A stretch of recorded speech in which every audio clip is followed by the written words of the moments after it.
What is up? About to go to the gym. A little pre-workout snack. Ate breakfast. A couple hours later, we got 2 bananas and then some Oikos Pro Geek yogurt. Geek yogurt, not Greek. And then we're going a little pump product because we got a chest, tricep, shoulder, a little push day leg. So a little pump product. Also, I'll take multivitamin and then creatine each day. And I'll probably have some caffeine too. A little rain here, so deadly little snack here, but excited for this lift. Nice pump day, best day of the week. Oh, I'm so excited. Let's get into it. All right, got the pre-workout concoction. We got the pump. What flavor we got? Blue raspberry. Delicious. And then we got some nitric oxide tablets. So take these as well with it. We're trying to get a mega pump today. Delicious. But anyways, Transparent Labs. Use code DFYNE, save 10%. These are good though. So pump, all this is like vasodilators. So nitric oxide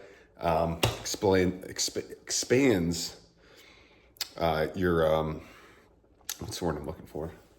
Let me just read the package.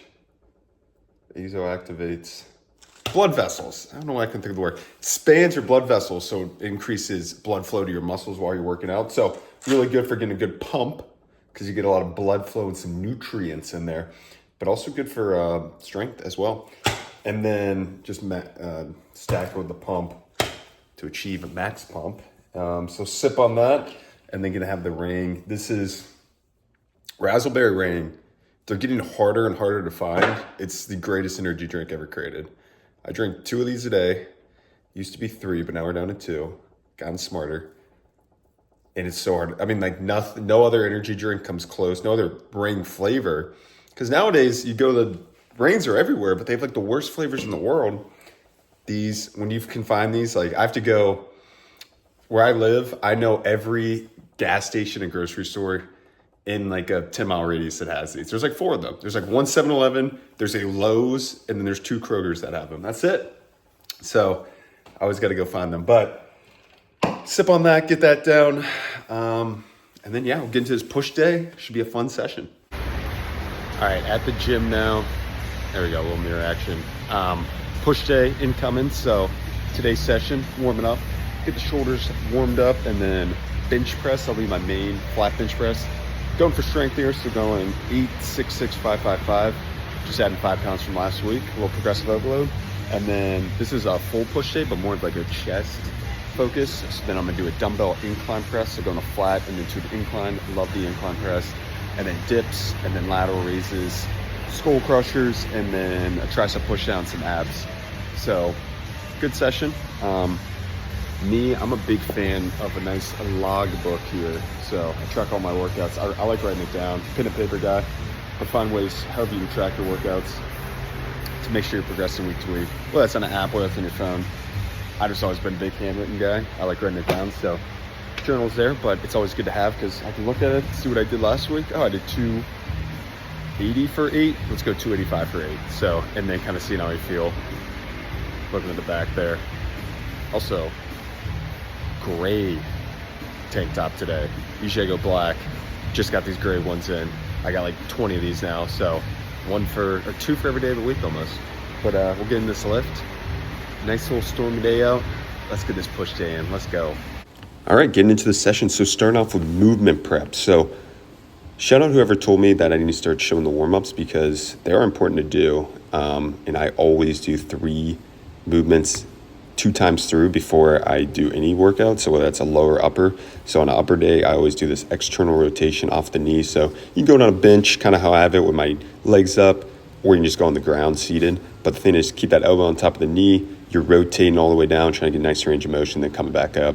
And don't just use like a 5 or a 10. Like, I'm not saying use like a 50, but load it up a little bit because warming up those external rotators before you press can really help.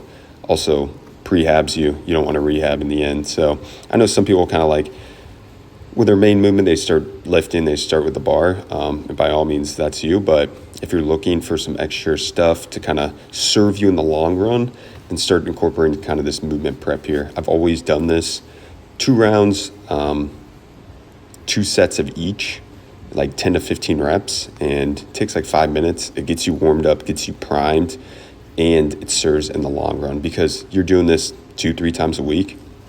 You know, those 2 sets add up to 4 to 6 sets a week, and then over the course of 10 weeks, you're doing 40, 60 sets, which is just good for overall health and the longevity and keeping you upright for the long run. So external rotations, 10 each side, and then these are just a prone W press. What I'm thinking about is pulling my shoulder blades together off the ground, thumbs up, and then pressing straight out. I like to grab just 2.5-pound plates just to get a little extra weight there. Body weight's a little easy, but it really warms the shoulders up. And then we got into just a classic band pull apart. So grabbing a band, keeping those arms straight, pulling the shoulder blades together, really warming up that back and those posterior delts. Did 15 reps here. So again, movement prep, I'll go 2 times through that. So I'll go 1 more time after that. It takes about 5 to 7 minutes. Serves in the long run. It's great for you. So start incorporating that, especially if you're looking for some mobility. You want to stay upright for the long run. And then I got into the main movement. So bench press, I'm trying to build my bench back up. My all-time PR is 405, but I also did that when I was like 15 to 20 pounds heavier a couple years back when I was a senior in college. Right now, I'd say it's probably around like maybe 365, 370. I think I hit kind of recently. So trying to build my bench back up. But what I've been doing over these 4 weeks is starting kind of more of a volume phase. So the week 1, which was the week prior, I did 8-8-6-6-5-5. And then this week I did 8-6-6-5-5-5. So over the course of the next like 4 to 6 weeks, I'll start decreasing the reps and start getting a little heavier, just trying to build a little volume in these first couple weeks with those sets of 6 to 8. But ended up doing 285 for 8 and then 300 for sets of 6, and then finished off with 310 for sets of 5. One thing I'm really trying to work on with this bench is like, you know, obviously when you get a little heavier and fatigued, you start to trampoline the bar off your chest. And with these, I've been really focused on a little slower on the way down and then not trying to get as much momentum off the chest.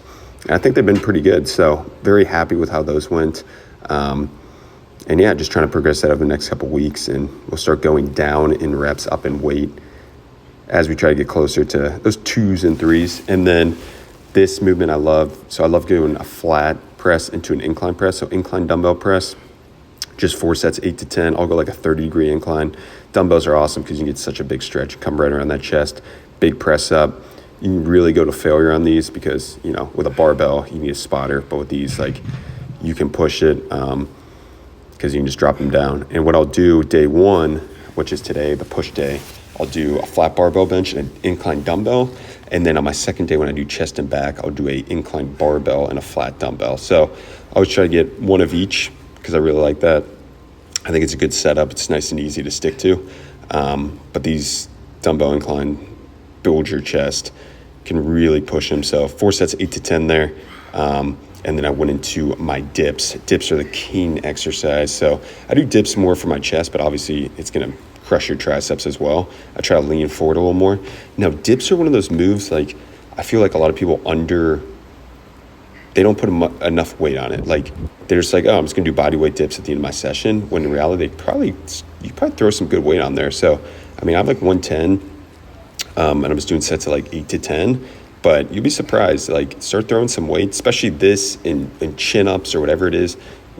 Start throwing weight on those, and you'll be pretty surprised how strong you are. I think a lot of times you get through your main pressing movements, your main compounds, and then you start on the accessories, and you drop the weight. And I think what's always helped me is, like, I go as heavy as I can on every move. Now, for like isolation, for example, like this movement right here, cable fly, you know, who cares how much you can cable fly? So, you know, you drop the ego a little bit there. But for other moves, I think that mindset serves well, like single leg work, dips, chin-ups, extra rows and stuff. I think trying to go as heavy as you can with good form is perfect.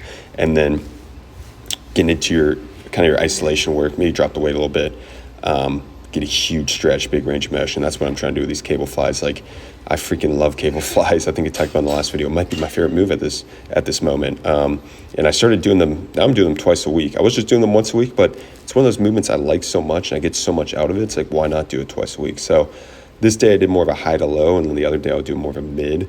But man, they'll crush your chest, get a huge stretch at the top, and you get to squeeze at the bottom. They are awesome. And then got into lateral raises, so it's the only shoulder movement I did this day.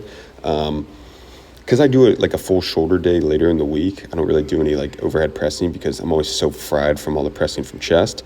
So I just crush some lateral raises. So I did 6 sets of lateral raises, like that 10 to 12 range. I'll just go to failure, and then usually once I can't get that full range of motion, then I'll stop right there. So kind of like that technical failure. Love those, trying to grow the delts, especially the side and rear delts. So doing a lot of those. And then this move, easy bar skull crushers or line extensions, awesome. Like if you have the shoulder mobility, if your shoulders don't hurt, really try to go past your head. You get such a big stretch there.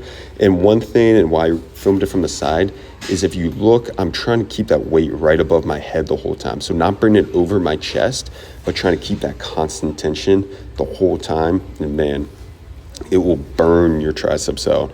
Great for pressing, great accessory movement. But again, on those, like you can go to failure and just put it right behind you. But you get such a big stretch if you go right behind that head. Yeah, you could also do the classic just skull crusher to the head, but man, I love going past it again with that stretch. And then finishing with just some push downs with a rope. So going here, just 3 sets, 12 to 15, finishing off the triceps. I like the straight bar a little more because I can go a little heavier, but I do rope one day and then straight bar the other, and it served me well. But it was a great push day. That was a great lift. That was one of those lifts where it's just like, I could have been there all day, you know, just, there's no one in there. It's cloudy out, the lighting was fantastic, and just a big pump. Man, those are the days I love. It's just like, I didn't even listen to music the whole time. I had my earbuds in. I was just kind of listening to gym music, but it's like one of those lifts, if you have them, where it's like, you're kind of just locked in, you know, you're like thinking of other stuff, but it's like, I don't know, it's good stuff. It's hard to describe. It's not like you have to get too psyched up. It's just you're excited to be there and you just go through it. And it was one of those lifts, and I freaking love those days. But man, I'll tell you one thing.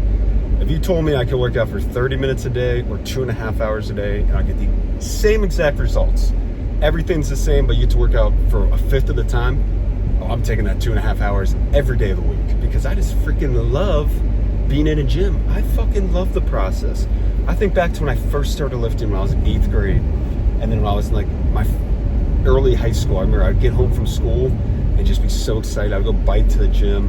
I'd spend hours there and then I'd bike home. Like my parents would have to like call me to make sure I was coming home, because you know, otherwise I'd be there for hours on end.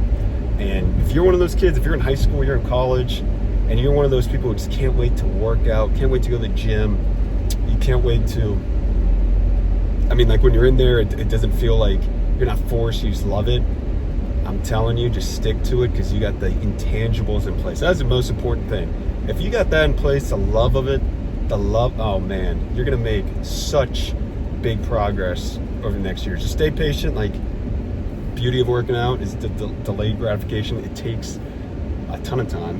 Building muscle is very hard. But if you got those steps down, you're new to lifting, you've been lifting a year or two, a couple of years, but you're just in love with the gym, that's all you think about, you got it in place. Just stick to it. You'll be there in no time, because you know, if you have that mindset where it's like, man, I can't wait. You're sitting in class, you're itching. You know, you're sitting, I remember sitting in classes, I would just be writing my workouts down, like all these notes scribbled on the side. I'd watch all these, I would come home from school, get off the bus, and I'd watch like fitness YouTube. And that's what I love, like, that's why I love making YouTube. Because literally, when I first started lifting in like 2013, I don't know, I guess that was kind of the early years when like fitness YouTube started, but like, I would get home and just watch it. Like Christian Guzman, who's obviously killing it, but that's when he first kind of started. Scott Herman, six-pack abs. There's like Matt Ogus, there's some other names early on. Jeff Cavalier, obviously he's still doing it. But there's all those like early fitness YouTubers, and I would just watch hours of them, and I would go lift. Loved it. It's kind of cool, like full circle. Now that I'm making videos, that's all I want to do. I want to do what they did to me, inspire others, just get fired up for lifting. We all share the same passion of just wanting to be better and lifting weights and working out. And I think that's really cool. So yeah, if you got those intangibles in place where you just cannot wait to get after it, you know, you're sitting there itching, you're in the gym, your parents got to call you to come home, man, you got the intangibles in place. Just stick to it. Big things will happen, I promise you. It takes time. It takes a whole lot of time, but it's always worth it. So that's just kind of what I was thinking about lifting today. It's just, I said in the last video, like I like when the weather gets a little cooler. I don't know, I just love lifting when it's like cold, when you got that dark vibe going. It's rainy out today. I don't know, and I just love thinking back about the early days, you know, when I first started lifting, when I first started training, because it's almost like my mindset's kind of similar to those nowadays, where it's just like the fun of it, the hard work. It's just awesome. So yeah, stick to it, fall in love with it. It's good to be obsessed with it. If you're obsessed with it, you got the intangibles in place. Just stick to it. But yeah, just thinking that in the gym. Otherwise, great lift. All right, back at the gym. Just finished running. It was raining all day, so I ended up doing the runs on the treadmill. But the treadmill here was sick because it's self-propelled. So I was able to do my tempo runs. I did 2 sets of 12. Put a little video right there. We just finished sweating a little bit. I'm just gonna do some abs. God, I need to start coming here when it's dark out because the lighting, the lighting's impeccable in here at all times, but at night, ooh, in for a different treat. But do some abs here after that run.